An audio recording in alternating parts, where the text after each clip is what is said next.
নমস্কার। পাজেল এর টাকা বি এর 75% হলে বি এর টাকা এ এর কত পার্সেন্ট? এখানে বি এর টাকা যদি আমরা গিভেন থাকে তাহলে এর টাকা পেয়ে যাব। ধরলাম এ এর টাকা হচ্ছে 100, তাহলে বি এর টাকা যেহেতু 75%, তাহলে হয়ে যাবে কত? 75 টাকা। আচ্ছা, আমরা এখানে এ এর টাকা 75 হলে বি এর টাকা 100 জানি। ইউনিটারি মেথড অর্থাৎ ঐকিক নিয়মে আমরা দেখব এ এর টাকা যখন 1 তখন বি এর টাকা কত হবে? বি এর টাকা হবে 100/75। এ এর টাকা যখন 100 হবে তখন বি এর টাকা কত?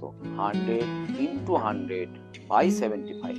এটা ক্যালকুলেট করলে হয়ে যায় 400/3। তাহলে বি এর টাকা এ এর টাকার 400/3%। এটাকে আমরা ফ্র্যাকশন এসেছে, তার মানে এটা ক্যালকুলেট করলে হয় 133 + 1/3, তার মানে 133 হোল 1/3, যেটা আমরা পূর্ণ দিয়ে বলি 133 পূর্ণ 1/3%। ধন্যবাদ।